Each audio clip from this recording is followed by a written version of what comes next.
بسم اللہ الرحمن الرحیم. الحمدللہ سبحان اللہ وبحمدہ سبحان اللہ العظیم. اشہد ان لا الہ الا اللہ وحدہ لا شریک لہ واشہد ان محمدا عبدہ ورسولہ. اللہم صلی علی محمد وعلی آل محمد کما صلیت علی ابراہیم وعلی آل ابراہیم انک حمید مجید.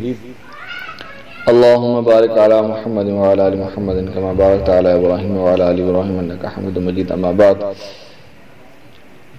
سورہ حج کی آیہ مبارکہ میں اللہ ذوالجلال والاکرام ارشاد فرماتا ہے: اعوذ باللہ السمیع العلیم من الشیطان الرجیم من حمزہ ونفخہ ونفثہ هو سماکم المسلمین من قبل وفی ھذا. سورہ حج کی آخری آیت ہے کہ اللہ نے تمہارا نام اس قرآن مجید میں بھی اور اس قرآن مجید سے پہلے تمام منزل من اللہ کتابوں اور صحیفوں میں بھی تمہارا نام مسلمین رکھا ہے. اور اسی طرح سے سورہ حامیم السجدہ میں بھی ارشاد فرمایا: وَمَنْ أَحْسَنُ قَوْلًا مِّمَّنْ دَعَا إِلَى اللَّهِ وَعَمِلَ صَالِحًا، کہ اس شخص سے بہتر کس کی بات ہو سکتی ہے جو لوگوں کو اللہ کی طرف بلائے، وَعَمِلَ صَالِحًا، اور نیک اعمال کرے، وَقَالَ إِنَّنِي مِنَ الْمُسْلِمِينَ، اور ساتھ یہ اعلان بھی کرے کہ وہ مسلمین میں سے، یہ اعلان کرتا رہے کہ میں مسلمین میں سے ہوں. اس شخص سے بہتر کس کی بات ہو سکتی ہے؟ اللہ تعالیٰ اس شخص کی بات کی بہتری کی ضمانت دے رہا ہے. اور ہم میں سے ہر شخص کی یہ ذمہ داری بھی ہے کہ ہم وہی دین جو اللہ نے آسمان سے نازل کیا تھا اس دین کو دنیا کے چپے چپے تک پہنچائیں. اس راستے میں ہمارے لیے کانٹے بچھائے جائیں گے، ہمارے لیے رکاوٹیں کھڑی کی جائیں گی، اور ہمارے لیے مختلف مصائب اور پریشانیاں ہمارے سامنے آئیں گی، لیکن ان کا ڈٹ کر مقابلہ کرنا اور صبر سے کام لینا اور اس چیز کو جو اللہ نے نازل کی ہے، جو لوگوں تک پہنچانے کی ہماری ڈیوٹی ہے، اس کو تمام لوگوں تک پہنچانا، یہی دراصل بہترین بات ہوگی جس کی ضمانت اللہ ذوالجلال والاکرام نے کی. الحمدللہ جماعت المسلمین ہمہ وقت دین اسلام کی سربلندی کے لیے اور لوگوں تک دین اسلام کو صحیح طور پر پہنچانے کے لیے ہمہ وقت تیار رہتی ہے اور ہمہ وقت کوششوں میں مگن و مصروف رہتی ہے. اور جہاں جماعت المسلمین اپنی ان سرگرمیوں میں مصروف عمل ہے، لوگوں تک دین اسلام کو پہنچانے کی جستجو میں ہے اور لوگوں کو خالص منزل من اللہ دین اسلام سے باور کرا رہی ہے، روشناس کرا رہی ہے، وہیں جماعت المسلمین کے خلاف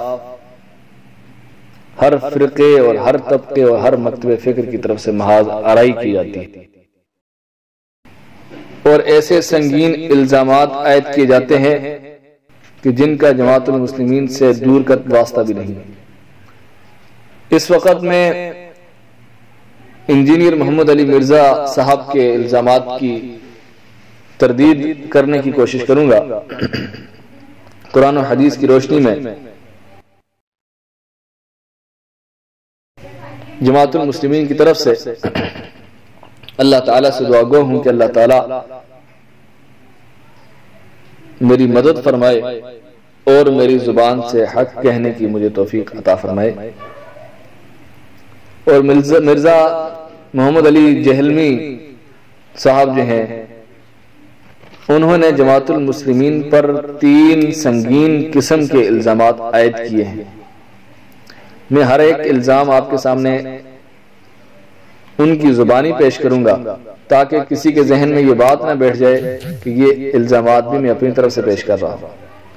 میں الزامات ان کی زبانی آپ کے سامنے پیش کروں گا اور اس کے بعد اس الزام کی تردید بھی پیش کروں گا جماعت المسلمین کی طرف سے، تاکہ حق واضح ہو جائے، اور پھر فیصلہ آپ پر چھوڑ دیتا ہوں، اور پھر آپ بتائیں کیا یہ جو کچھ جماعت المسلمین پر الزامات عائد کیے جاتے ہیں کیا یہ صحیح ہیں یا غلط ہے؟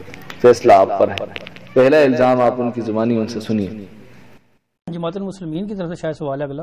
جی جماعت المسلمین والوں نے آپ کو کون سا اصولی اختلاف ہے، آپ کو ان سے کون سا اصولی اختلاف ہے، جبکہ وہ بھی آپ ہی کی طرح مسلم کہلوانے پر زور دیتے ہیں اور نماز بھی رفع الیدین سے پڑھتے ہیں؟ سر صرف رفع الیدین سے نماز پڑھ لینا یا مسلم کے لانا کافی تو نہیں ہے نا۔ ان کے اندر ایک بہت بڑا عیب ہے کہ وہ مسلمانوں کی تکفیر کرتے ہیں، کیونکہ بخاری مسلم میں حدیث ہے آپ کسی کو اے کافر کہیں تو آپ پہ فتویٰ لوٹ آئے گا۔ صحیح۔ تو یہ تو ہر بندے کو مشرک کہتے پھرتے ہیں، اور خام خواہ۔ آپ نے سنا کہ کس طرح سے مرزا صاحب سے جب سوال کیا گیا جماعت المسلمین کے حوالے سے، تو مرزا صاحب نے ایک بہت بڑا الزام عائد کیا جماعت المسلمین پر کہ ان کے اندر ایک بہت بڑا عیب ہے کہ وہ تمام لوگوں کی تکفیر کرتے ہیں، اور یہ ان کا اتنا بڑا بہتان ہے، لیکن اس بہتان پر مجال ہے کہ انہوں نے کسی ایک چیز کی بھی دلیل دینا گوارا کی ہو۔ اتنا بڑا الزام لگانے کے بعد بھی انہوں نے کوئی دلیل پیش نہیں کی کہ جماعت المسلمین کے کس اقتباس میں، کون سی کتاب میں جماعت المسلمین کے علاوہ سب کو کافر کہا ہے یا کسی ایک کو کافر کہا ہے۔ الزام لگانا بڑا آسان ہوتا ہے، لیکن الزام کو ثابت کرنا بڑا مشکل ہوتا ہے۔ دراصل جماعت المسلمین نے لوگوں کو متحد اور متفق کرنے کا بیڑا اٹھایا ہے، اور ہر فرقے کو اس بات کی دعوت دیتی ہے کہ اللہ تعالیٰ نے فرمایا سورہ آل عمران میں وَاعْتَصِمُوا بِحَبْلِ اللَّهِ جَمِيعًا وَلَا تَفَرَّقُوا، کہ اللہ کی رسی کو سب مل کر اجتماعیت کی صورت میں پکڑ لو مضبوطی کے ساتھ، وَلَا تَفَرَّقُوا، اور فرقہ فرقہ نہ بنو۔ اس دعوت دینے کی پاداش میں ہمیں اس قسم کے الزامات اور جھوٹے الزامات سننے کو ملتے ہیں۔ بہرحال انہوں نے یہ عیب بیان کیا ہے جماعت المسلمین کا کہ جماعت المسلمین ہر ایک کو کافر مشرک کہتی پھرتی ہے۔ پھر حدیث بھی بیان کرتے ہیں کہ صحیح بخاری سے مسلم میں ہے کہ جس نے کسی ایک شخص کو کافر کہا تو کلمہ دوسرے کی طرف لوٹ جائے گا اگر وہ کافر نہیں ہے۔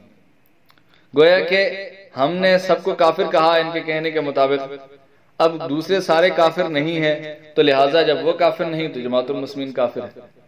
یہ ان کے الفاظ کے حساب سے، لیکن نہ ہم نے کسی کو کافر کہا اور نہ ہم کسی کو کافر کہتے ہیں۔ اور پھر ایک مثال بھی دی ہے، سنیں ذرا آپ انہی کی زبانی۔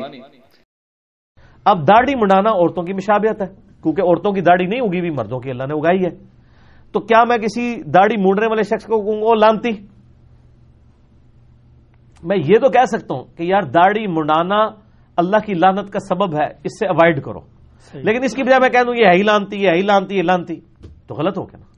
یہ کام کرتے ہیں، مثال بیان کر کے کہتے ہیں کہ یہ کہنا کہ لعنت فرمائی اللہ کے نبی صلی اللہ علیہ وسلم نے داڑھی منڈانے والوں پر جو عورتوں کی مشابہت کرتے ہیں، تو اگر میں ایسے شخص کو جو داڑھی منڈاتے ہیں انہیں لعنتی کہوں تو یہ تو صحیح نہ ہوا نا۔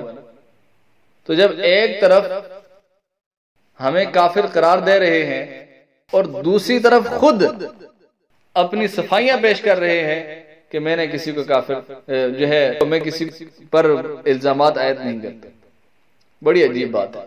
دراصل بات یہ ہے کہ جماعت المسلمین نے ایک بہت بڑا قصور کر دیا ہے جس کی وجہ سے یہ الزامات عائد کیے جاتے ہیں۔ وہ قصور یہ ہے کہ جماعت المسلمین نے فرقہ بندی کی تمام رذائل کو تمام لوگوں کے سامنے واضح کر کے بیان کر دیا ہے۔ جماعت المسلمین نے قرآن مجید کی روشنی میں یہ بیان کر دیا کہ فرقہ بندی اللہ کی نظر میں شرک ہے، فرقہ بندی اللہ کی نظر میں عذاب ہے، فرقہ بندی اللہ کی نظر میں کفر ہے، فرقہ بندی اللہ کی نظر میں رحمت سے دوری ہے۔ اب میں وہ آیات بھی پڑھ کے سنا دیتا ہوں آپ کو تاکہ آپ کی یہ غلط فہمی دور ہو جائے کہ جماعت المسلمین بغیر دلیل کے بات کرتی ہے۔ جماعت المسلمین جو بات کرتی ہے وہ قرآن و حدیث کی روشنی میں کرتی ہے، اور یہ گھناؤنے جرم جو فرقہ بندی کی پاداش میں ہمیں ملتے ہیں، جس سے اللہ تعالیٰ نے سختی سے منع فرمایا ہے، یہ ہم نے لوگوں پر آشکار کیے ہیں۔ میں آپ کو بتاتا چلوں کہ اللہ تعالیٰ نے کون سی آیہ مبارکہ میں فرقہ بندی کو کفر قرار دے دی۔ سورہ آل عمران کی آیت ہے، اللہ تعالیٰ نے ارشاد فرمایا وَلَا تَكُونُوا كَالَّذِينَ تَفَرَّقُوا وَاخْتَلَفُوا مِن بَعْدِ مَا جَاءَهُمُ الْبَيِّنَاتُ، کہ ان لوگوں کی طرح تم نہ ہو جانا جنہوں نے فرقہ بندی اختیار کی، وَاخْتَلَفُوا مِن بَعْدِ مَا جَاءَهُمُ الْبَيِّنَاتُ، اور انہوں نے واضح دلائل آ جانے کے بعد اختلاف کیا۔ تو جو واضح دلائل آ جانے کے بعد اختلاف کریں ان کے ساتھ کیا ہونے والا ہے؟ جو واضح دلائل آنے کے بعد اختلاف کریں اور فرقہ بندی کریں، اللہ تعالیٰ نے انہیں کیا ان کا انجام بتایا ہے۔ اللہ تعالیٰ نے سنیے وَأُولَئِكَ لَهُمْ عَذَابٌ عَظِيمٌ، ان کے لیے بہت بڑا عذاب۔ اسی آیت سے یہ معلوم بھی ہو گیا کہ فرقہ بندی بہت بڑا عذاب ہے، فرقہ بندی کی بابت بہت بڑے عذاب میں گرفتار ہونے والے ہیں ہم لوگ اگر ہم نے فرقہ بندی نہ چھوڑی تو۔ آگے فرمایا اللہ تعالیٰ نے یوم تبیض وجوہ وتسود وجوہ، کہ قیامت کے دن کوئی کچھ چہرے سفید ہوں گے اور کچھ چہرے سیاہ ہوں گے۔ فَأَمَّا الَّذِينَ اسْوَدَّتْ وُجُوهُهُمْ، تو جن لوگوں کے چہرے سیاہ ہو جائیں گے ان سے کہا جائے گا اَكَفَرْتُمْ بَعْدَ إِيمَانِكُمْ، کیا تم نے ایمان لانے کے بعد کفر کیا؟ یہ کن لوگوں سے کہا جا رہا ہے؟ جنہوں نے اختلاف کیا اور فرقہ بندی اختیار کی۔ یہ ان لوگوں سے سوال ہونے والا ہے، اور پھر ان سے کہا جائے گا فَذُوقُوا الْعَذَابَ بِمَا كُنْتُمْ تَكْفُرُونَ۔ تو اس کفر کے سبب جو تم کفر کیا کرتے تھے، اس کے سبب اب تم عذاب کا مزہ چکھو۔ اس آیت سے یہ بات معلوم ہو گئی کہ فرقہ بندی کفر ہے۔ تو اب اگر ہم یہ کہیں کہ فرقہ بندی کفر ہے تو یہ کہتے ہیں ہمیں کافر کہہ دیا۔ ہم نے کسی کو کافر نہیں کہا، ہم نے یہ آیت سنائی ہے، ہم نے یہ آیت سنا کر آپ کو ڈرانے کی کوشش کی ہے کہ آپ فرقہ بندی سے باز آ جائیں، کیونکہ اللہ نے فرمایا فَذَكِّرْ بِالْقُرْآنِ مَنْ يَخَافُ وَعِيدٍ، کہ قرآن مجید کے ذریعے سے لوگوں کو ڈراتے رہیے، نصیحت کرتے رہیے اس شخص کو جو عذاب سے ڈرتا رہتا ہے، جس کے دل میں عذاب کا خوف ہے، جس کے دل میں اللہ تعالیٰ کے وعید کا ڈر ہے، انہیں ڈراتے رہیے۔ تو ہم وہی کام کر رہے ہیں، ہم ڈرا رہے ہیں کہ اللہ تعالیٰ نے اس فرقہ بندی کے جرم کو کفر قرار دیا ہے، اس فرقہ بندی کی وجہ سے اللہ تعالیٰ بڑے عذاب میں مبتلا کرنے والا ہے۔ تو آج وقت ہے کہ آپ اپنے آپ کو سنوار لیں، فرقہ بندی کے اس عذاب سے، فرقہ بندی کے اس کفر سے اپنے آپ کو علیحدہ کر لیں۔ یہ جرم کیا ہے ایک جماعت المسلمین۔ اللہ تعالیٰ نے دوسری جگہ پر سورہ انعام کی 65 نمبر آیت میں ارشاد فرمایا قُلْ هُوَ الْقَادِرُ عَلَىٰ أَن يَبْعَثَ عَلَيْكُمْ عَذَابًا مِّن فَوْقِكُمْ۔ اللہ تعالیٰ عذاب کی قسمیں بیان کر رہا ہے، سنیے۔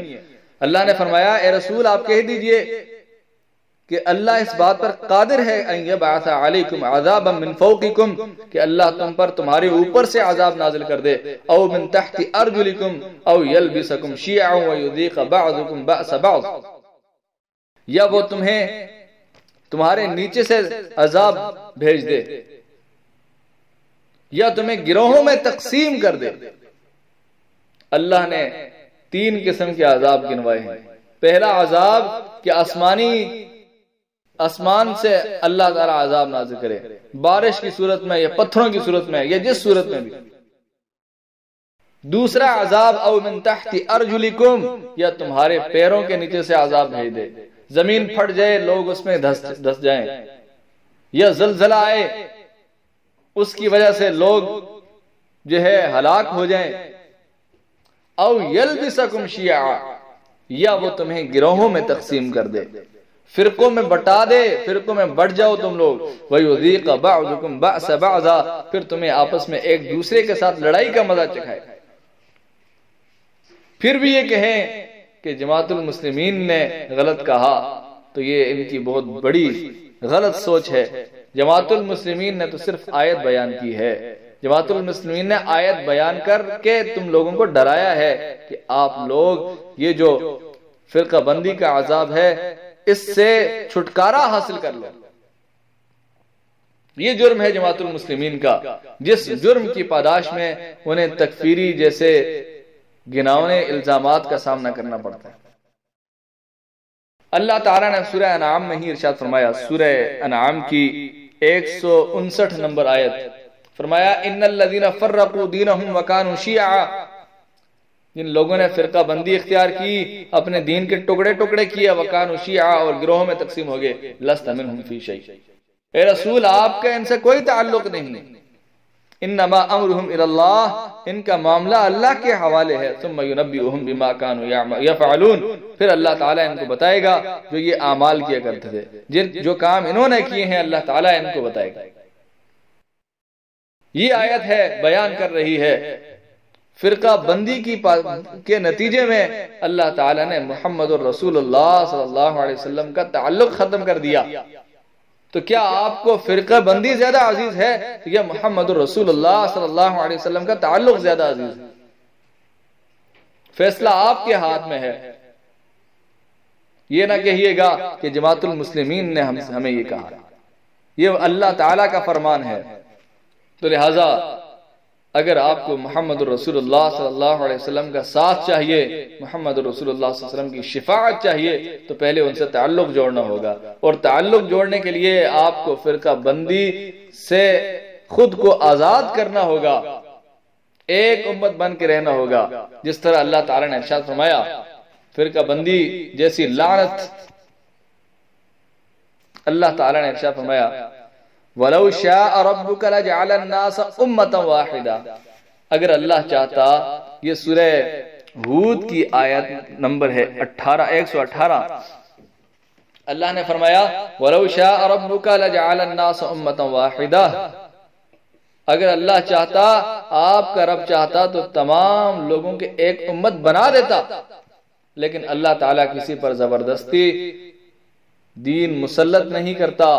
وَلَا يَزَالُونَ مُخْتَلِفِينَ، اللہ نے تم لوگوں کو اختیار دیا ہے، اللہ نے اختیار دیا تو لوگ ہمیشہ اختلاف میں بٹے رہیں گے، اپنی من مانی اپنی مرضی کرتے رہیں گے، إِلَّا مَنْ رَحِمَ رَبُّكَ، سوائے ان کے جن پر آپ کا رب کی رحمت ہو جائے۔ تو جس پر آپ کے رب کی رحمت نہیں ہے، محمد رسول اللہ صلی اللہ علیہ وسلم کے رب کی رحمت جس پر نہیں ہے، تو رحمت کی ضد لعنت ہوتی ہے۔ خود سوچ لیں، وَلِذَلِكَ خَلَقَهُمْ، اللہ نے تو لوگوں کو اپنی رحمت کے گھیرے میں لینے کے لیے ہی تو پیدا کیا ہے۔ وَتَمَّتْ كَلِمَةُ رَبِّكَ لَأَمْلَأَنَّ جَهَنَّمَ مِنَ الْجِنَّةِ وَالنَّاسِ أَجْمَعِينَ، اور اس طرح سے آپ کے رب کی بات مکمل ہو جائے گی کہ وہ جہنم کو جنوں اور انسانوں سے بھر دے گا۔ یہ وہ باتیں ہیں جن سے جماعت المسلمین آپ لوگوں کو ڈرا رہی ہے، جن کے ذریعے سے جماعت المسلمین آپ لوگوں کو آگاہ کر رہی ہے کہ آپ فرقہ بندی جیسے گھناؤنے جرم سے تائب ہو جائیں، فرقہ بندی کے کفر سے آزاد ہو جائیں، فرقہ بندی کے عذاب سے خود کو چھٹکارا حاصل کروا لیں۔ اسی طرح اللہ تعالیٰ نے سورہ روم کی آیت نمبر 31 اور 32 میں بھی ارشاد فرمایا وَلَا تَكُونُوا مِنَ الْمُشْرِكِينَ، مشرکین میں سے نہ ہو جائے۔ آگے فرمایا مِنَ الَّذِينَ فَرَّقُوا دِينَهُمْ، یعنی ان لوگوں میں سے نہ ہو جانا جنہوں نے اپنے دین کے ٹکڑے ٹکڑے کر دیے، وَكَانُوا شِيَعًا اور گروہوں میں تقسیم ہو گئے. یہ وہ آیت ہے جس میں اللہ تعالیٰ نے اہل کتاب کے ایک اس فعل سے ڈرایا ہے. اللہ تعالیٰ نے مشرکین اہل کتاب کو کہا، لیکن ان کے کس فعل کو شرک کہا؟ فرقہ بندی. اور اسی سے منع فرمایا اللہ تعالیٰ نے فَلَا تَكُونُوا مِنَ الْمُشْرِكِينَ، تم مشرکین میں سے نہ ہو جانا، یعنی تم اہل کتاب کی طرح نہ ہو جانا. انہوں نے اپنے دین میں فرقے بنائے ہیں، تم دین میں فرقے نہ بنانا. وَكَانُوا شِيَعًا، وہ گروہوں میں تقسیم ہوئے ہیں، تم گروہوں میں تقسیم نہ ہونا. ان کا یہ حال تھا كُلُّ حِزْبٍ بِمَا لَدَيْهِمْ فَرِحُونَ، ہر گروہ جو کچھ اس کے پاس تھا وہ اسی میں مگن ہو گئے. تم نے ایسا نہیں کرنا. یہ آیت ہے اللہ تعالی کا فرمان مبارک ہے کہ مشرکین میں سے نہ ہو جانا. ان آیات کی روشنی میں جماعت المسلمین نے یہ بیڑا اٹھایا کہ وہ تمام تر مسالک، مکاتب فکر اور مذاہب کو اس بات کی دعوت دے کہ اللہ نے ایک دین نازل کیا ہے. اللہ نے ایک دین نازل کرنے کے بعد ایک جماعت بنائی ہے. وَلَوْ شَاءَ اللَّهُ لَجَعَلَ النَّاسَ أُمَّةً وَاحِدَةً، اللہ کو چاہیے ایک جماعت. ہم الگ الگ فرقوں میں تقسیم ہوئے ہیں، ہم نے الگ الگ فرقوں میں خود کو تقسیم کر دیا. تو لہذا ان فرقوں میں تقسیم کرنے کی پاداش میں ہم اللہ کے عذاب کے مستحق ہو گئے، ہم اللہ کی رحمت سے محروم ہو گئے. ہم اللہ کے ساتھ اللہ کے آیت کی روشنی میں ہم شرک کرنے والوں میں شامل ہو جائیں گے. اللہ کی آیت کی روشنی میں ہم کفر کرنے والوں میں شامل ہو جائیں گے. لہذا اپنے آپ کو بچائیے اور خود کو اس فرقہ بندی کے گھناؤنے جرم سے آزاد کرا لیجیے.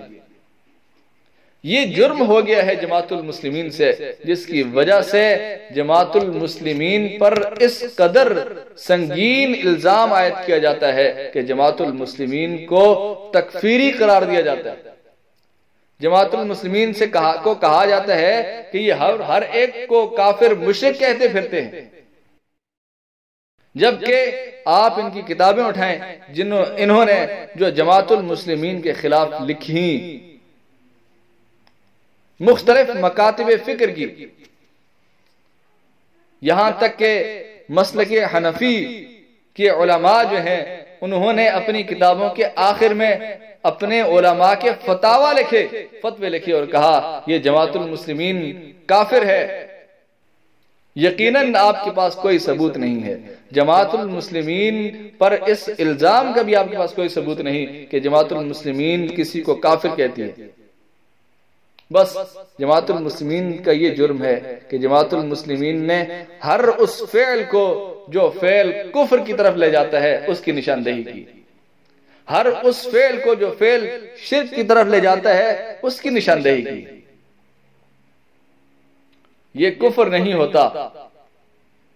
اگر یہ کفر ہوتا تو اللہ کے نبی صلی اللہ علیہ وسلم نہ بیان کرتے.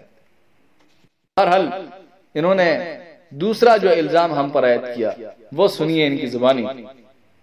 فیری سوچ والی یہ خارجیوں والی سوچ ہے جو بخاری مسلم موجود ہے، قیامت تک ایسے خارجی نکلیں گے.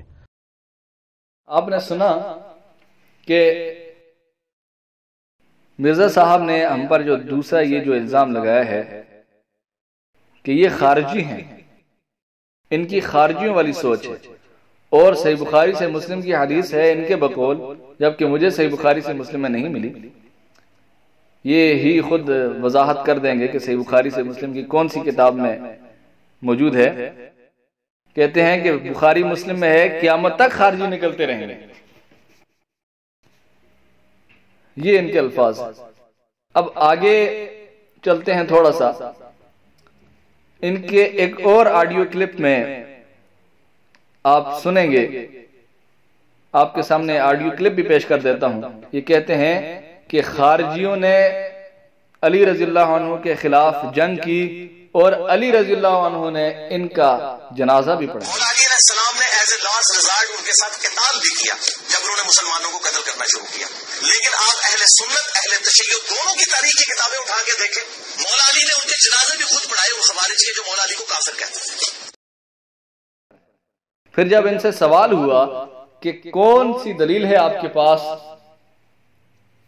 کہ علی رضی اللہ عنہ نے خارجیوں کا جنازہ پڑھایا, تو انہوں نے منطقی طور پر جواب دیا کہ خارجی نہ کافر تھے, نہ مشرک تھے, نہ منافق تھے, تو کیا ہوئے مسلم تھے, تو مسلم کا جنازہ تو ہر شخص پر فرض ہے. جو ہے نا وہ واٹس ایپ بہت زیادہ آ رہا ہے. حضرت علی نے خوارج کے جنازے پڑھائے ہیں, اس کا حوالہ ضرور. بھائی اس کے حوالے کی ضرورت ہی نہیں ہے. جو منافق بھی نہیں, جو کافر بھی نہیں, جو مشرک بھی نہیں, اب وہ کیا ہے؟ میرے آپ سے سوال ہے, بولو نا, گھوم کے کیوں ہو گئے ہو؟ مسلمان کا جنازہ پڑھنا چاہیے کہ نہیں؟ پڑھنا چاہیے. تو بس اس کے اندر امپلائڈ ہے. بھائی آپ نے تاریخ کی ذکر کیا, تاریخ کی کتابوں میں میرے بھائی جواب دے دیا اصولی, میرے بھائی پانی میں مدانی نہ مارے. یعنی کہ خارجی ان کے نزدیک مسلم ہے. اب مجھے یہ بتا دیں, قطع نظر اس سے کہ میں اپنے ہمارے اوپر جو لگائے جانے والا الزام ہے جماعت المسلمین پر, اس کا جواب دوں. مجھے یہ بتا دیں کہ اگر خارجی مسلم ہیں تو علی رضی اللہ عنہ کیا ہے؟ کیونکہ صحیح بخاری اور صحیح مسلم میں موجود ہے اللہ کے نبی صلی اللہ علیہ وسلم کا ارشاد علی شان. صحیح بخاری کتاب الادب اور صحیح مسلم کتاب الایمان. اللہ کے نبی صلی اللہ علیہ وسلم نے ارشاد فرمایا سباب المسلم فسوق وقتالہ کفر, کہ مسلم کے ساتھ گالی گلوچ کرنا فسق ہے, گناہ ہے. وقتالہ کفر, اور اس کے ساتھ لڑنا کفر ہے. علی رضی اللہ عنہ نے خارجیوں کے ساتھ جنگ کی, تو اگر خارجی مسلم ہے تو آپ کے نزدیک علی رضی اللہ عنہ کیا ہوا؟ جبکہ اللہ کے نبی صلی اللہ علیہ وسلم کے واضح احکامات موجود ہیں. اور جن کو یہ مسلم کہہ رہے ہیں ان کو اللہ کے نبی صلی اللہ علیہ وسلم کیا کہتے ہیں؟ اللہ کے رسول صلی اللہ علیہ وسلم نے ان کے متعلق ارشاد فرمایا کتاب التوحید میں یمرقون من الدین کما یمرق السهم من الرمیہ, کہ وہ دین سے اس طرح نکل جائیں گے جس طرح تیر اپنے شکار سے نکلتا جاتا ہے. اور ساتھ آگے یہ بھی فرمایا ایک روایت میں ثم لا يعودون فيه حتى يعود السهم الى فوقه, پھر اس وقت تک یہ واپس نہیں ہوں گے, دین اسلام میں واپس نہیں آئیں گے جس طرح تیر اپنے کمان کے اندر واپس نہیں آتا. یہ الفاظ صحیح بخاری میں موجود ہیں. اور انہوں نے ہم پر جو الزام عائد کیا کہ ہم خارجی ہیں, تو ہمارے اندر خارجیوں کی ایک نشانی بتا دیں. اللہ کے نبی صلی اللہ علیہ وسلم نے تو ان کی نشانی بتائی تھی سیماہم التحلیق,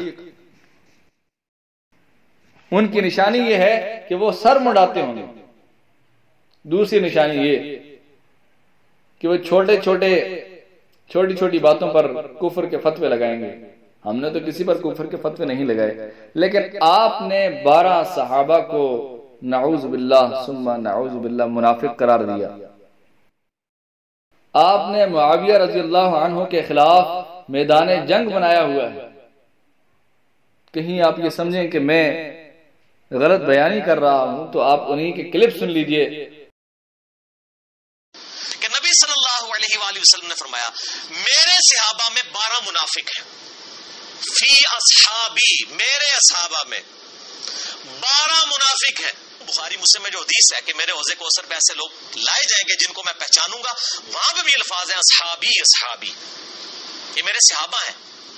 مجھے بتایا جائے گا آپ کے بعد انہوں نے دین بدل دیا تھا. پچھلا پورشن بیان ہی نہیں کرتے. وہ کیوں نہیں بیان کرتے؟ اس لیے کہ ان کو پتا ہے کہ حضرت معاویہ کے دور میں حضرت علی پہ ممبروں پہ سب و شتم ہوتا تھا, تو کسی کے دماغ میں یہ بات ہی نہ آ جائے کہ یار یہ تو اولین صحابہ کو ہی کہا گیا تھا کہ میرے سینئر صحابہ کو گالی نہیں نکالنی ہے. کہ خالد ابن ولید جو فتح مکہ سے پہلے مسلمان ہوئے ہیں, ان کی گالی عبد الرحمن بن عوف کے حق میں برداشت نہیں ہو رہی, تو جو معافی مانگ کے طلقاء ہیں فتح مکہ پہ مسلمان ہوئے ہیں حضرت معاویہ اور ابو سفیان رضی اللہ عنہما, وہ اگر مولا علی پر لعنت کروائیں تو آپ امیجن کر سکتے ہیں. اور حضرت معاویہ کب مسلمان ہوئے؟ فتح مکہ پہ. ان کو اجازت ہوگی کہ وہ گالیاں دیں اور دلوائیں حضرت علی پہ؟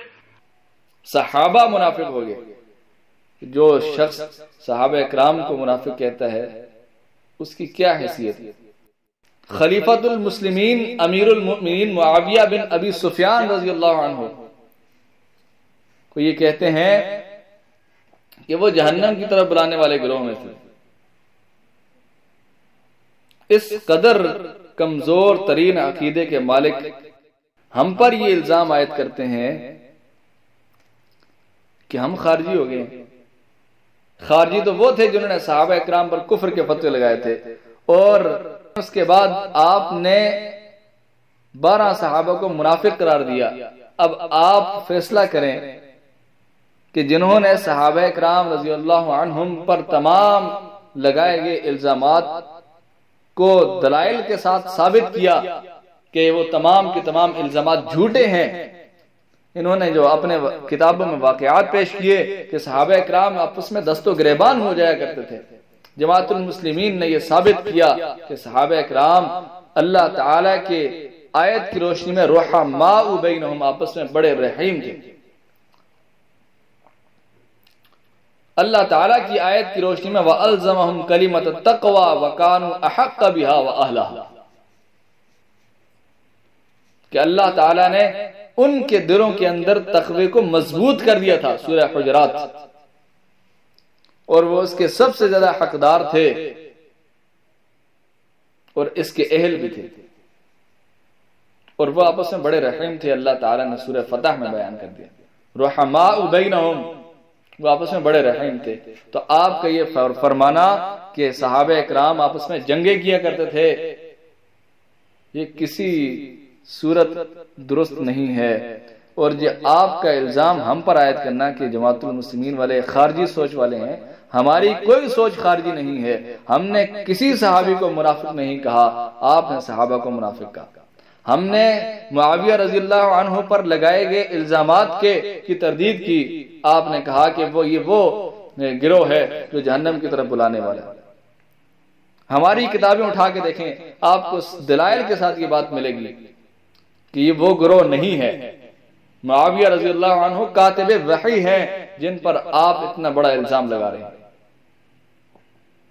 تو اب اپنی عقل کو ٹٹولیں کہ جماعت المسلمین کی سوچ خارجی والی ہے یا آپ کی سوچ خارجی والی. بہرحال اللہ تعالیٰ نے ہمیں محفوظ رکھا ہے اس قسم کے فتنوں سے. اب آخری الزام جو انہوں نے ہم پر عائد کیا اس کی طرف توجہ دلاتے ہیں. یہ ہمارا کربلا والا ریسرچ پیپر جس طرح اہل حدیث کے گاٹے فٹ ہوا ہے نا جماعت المسلمین کے بھی، وہ بھی ناسبی ہیں اصل میں. صحیح کٹر ناسبی، کیونکہ وہ ان کی وہ مسعود صاحب نے کتاب بھی تاریخ المسلمین لکھی ہے نا، اور اس میں انہوں نے کہا جنگ جمل صفین نہروان تو کوئی نہیں ہوئی. اور آپ نے سنا محمد علی صاحب نے جماعت المسلمین کو ناسبی قرار دیا، واضح الفاظ میں کہا ہے ناسبی ہیں. اور ناسبی کسے کہتے ہیں اس کی تھوڑی سی وضاحت کرتے چلوں. ناسبی ان لوگوں کو کہتے ہیں جو اہل بیت سے بغض رکھتے ہیں. اب اہل بیت کون لوگ ہیں وہ یہ بعد میں بتاتا ہوں.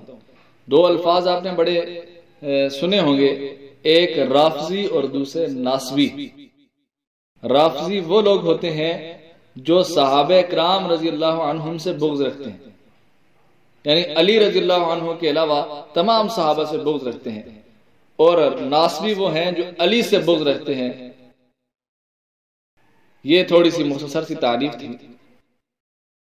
اور جماعت المسلمین تمام صحابہ رضی اللہ عنہم سے محبت رکھتی ہے اور اہل بیت سے بھی محبت رکھتی ہے. انہوں نے الزام اہل بیت کے حوالے سے لگایا ہے، تو میں تھوڑی سی وضاحت کرتا چلوں کیونکہ وقت اتنا زیادہ نہیں کہ بہت زیادہ گہرائی میں جایا جائے. تھوڑی سی وضاحت کرتا چلوں کہ عام طور پر جس وجہ سے یہ الزام لگایا جاتا ہے وہ فاطمہ رضی اللہ عنہا، حسن حسین رضی اللہ عنہما اور علی رضی اللہ عنہ کی وجہ سے لگایا جاتا ہے. کہ یہ ان لوگوں سے نفرت کرتے ہیں، اگرچہ اہل بیت ان کے علاوہ بھی ہیں، لیکن ان لوگوں کے منہ سے آپ فاطمہ، حسن، حسین اور علی ان 4 ناموں کے علاوہ کوئی 5واں نام نہیں سنے۔ جماعت المسلمین کے نزدیک فاطمہ رضی اللہ عنہا کے فضائل کیا ہیں؟ تاریخ الاسلام والمسلمین مسعود احمد صاحب کی تالیف کردہ اس میں باقاعدہ طور پر فاطمہ رضی اللہ عنہا کے فضائل پر باب باندھا گیا ہے، اور اس میں یہ لکھا ہے کہ رسول اللہ صلی اللہ علیہ وسلم نے حضرت فاطمہ، حضرت علی، حضرت حسن، حضرت حسین چاروں کو رضی اللہ عنہم کو چادر میں چھپا کر یہ آیت پڑھی، انما یرید اللہ لیذھب عنکم الرجس اہل البیت ویطہرکم تطہیرا، سورہ احزاب کی 33 نمبر آیت، کہ اے اہل بیت، اللہ چاہتا ہے کہ تم سے گندگی کو دور کر دے اور تمہیں بالکل پاک و صاف کر دے۔ سب سے پہلے یہ آیت لائی ہے، یہ اللہ کے نبی صلی اللہ علیہ وسلم کی یہ حدیث لائی ہے، صحیح مسلم باب فضائل اہل بیت میں ہے۔ آگے فرمایا عیسائیوں سے مباہلے کے موقع پر رسول اللہ صلی اللہ علیہ وسلم نے ان چاروں کو بھی ساتھ لیا اور فرمایا اے اللہ یہ بھی میرے اہل بیت ہے، صحیح مسلم میں یہ بھی موجود ہے۔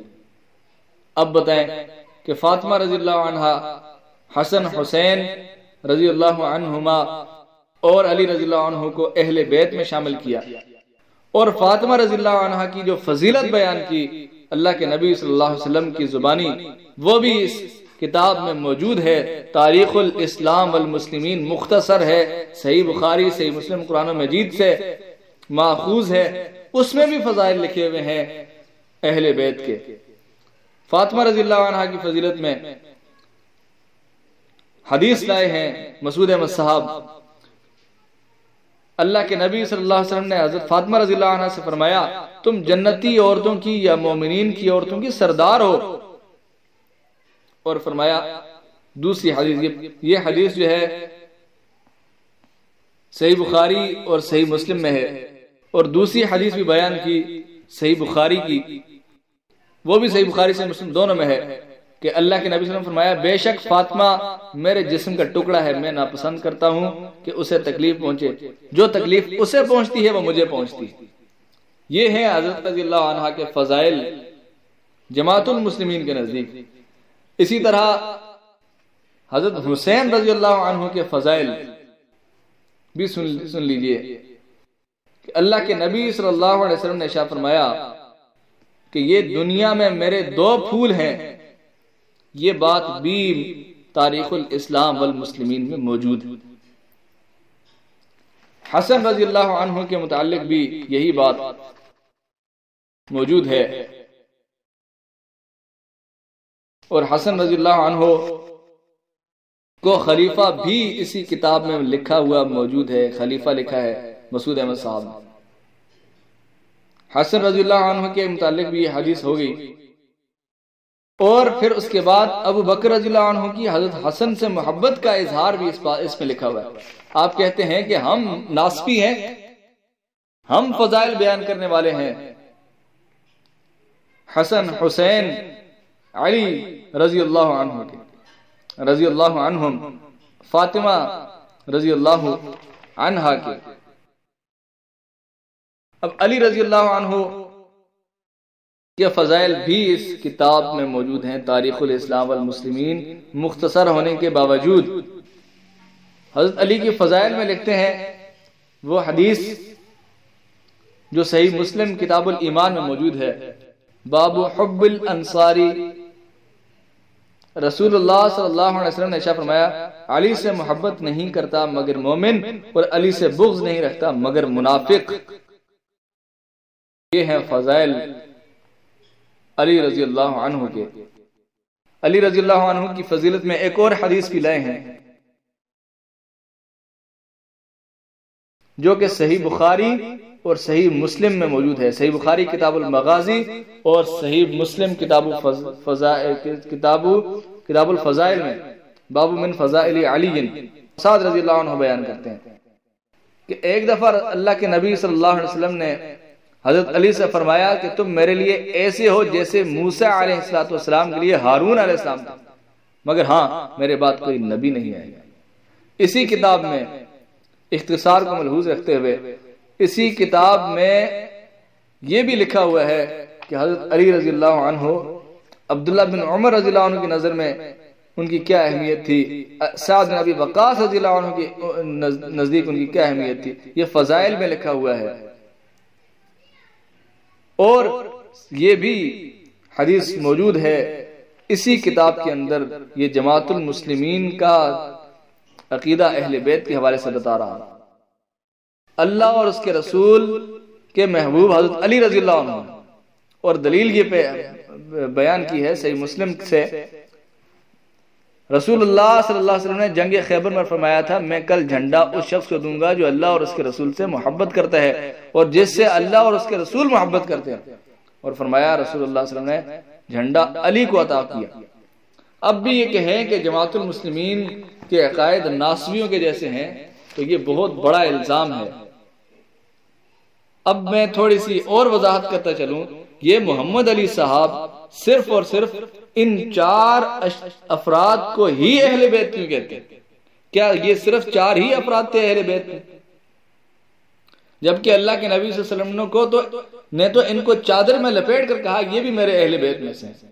اصل اہل بیت کون ہیں؟ اصل اہل بیت تو ازواج مطہرات ہیں، آپ نے ان کے تو فضائل کبھی نہیں بیان کیے، اور خاص کر عائشہ رضی اللہ عنہ کے، عائشہ رضی اللہ عنہ کے متعلق کیا کہتے ہیں یہ آپ انہی کے زبانی سن لیجیے۔ حضرت عائشہ نے کہا یہ کون سی جگہ ہے؟ سب نے کہا یہ حوض ہے۔ حضرت عائشہ نے رونا شروع کر دیا، انہوں نے کہا میں آگے نہیں جاؤں گی، مجھے حضور کی وہ بات یاد آ گئی کہ آپ نے فرمایا کہ میری ایک بیوی ایسی ہوگی کہ جس پر کتے بھی بھونکیں گے اس کے عمل کی وجہ سے، اس کے عمل کی وجہ سے۔ ایسا شخص جو عائشہ رضی اللہ عنہا کے متعلق ایسے الفاظ بیان کرتا ہے اور وہ خود کو پھر بھی یہ کہتا ہے کہ میں اہل بیت سے محبت کرتا ہوں، یہ بات میری سمجھ میں تو نہیں آتی، آپ کی سمجھ میں آتی ہے تو آپ ضرور مجھے بتائیے گا۔ یہ 3 سنگین الزامات اس کی طرف سے ہم پر عائد کیے گئے تھے۔ نہ جماعت المسلمین کسی کی تکفیر کرتی ہے، نہ جماعت المسلمین کے وہ عقائد ہیں جو خارجیوں والے ہیں، میں نے یہ بات ثابت کی، اور نہ ہی جماعت المسلمین اہل بیت سے بغض رکھتی ہے۔ جماعت المسلمین کی اہل بیت سے محبت کی مثال یہ سارے جو دعوے کرنے والے ہیں ان سے نہیں ملے گی آپ کو۔ جس طرح جماعت المسلمین نے صحابہ اکرام کا اور اہل بیت کا دفاع کیا ہے، اس طرح آپ ان تمام لوگوں کی کتابیں آپ اٹھا کر دیکھ لیں، ان کی طرف سے آپ کو جھوٹے پروپیگنڈے تو ضرور ملیں گے، لیکن دفاع اہل بیت اور دفاع صحابہ آپ کو نہیں ملے گا۔ یہ اللہ تعالی نے امتیاز بخشا ہے جماعت المسلمین کو، اور جماعت المسلمین صرف فرقہ بندی ہی کے محاذ پر نہیں، ہر محاذ پر خود کو کھڑا کیے ہوئے ہے، ہر محاذ پر لڑ رہی ہے دلائل کے ساتھ، اور انشاءاللہ العزیز یہ دلائل جماعت المسلمین پیش کرتی رہے گی جب تک کہ صحابہ اکرام اہل بیت کے خلاف یہ لوگ محاذ آرائی کرتے رہیں گے۔ اللہ تعالی ہمارا حامی و ناصر ہو۔ اقول قولی ھذا واستغفر اللہ لی ولکم۔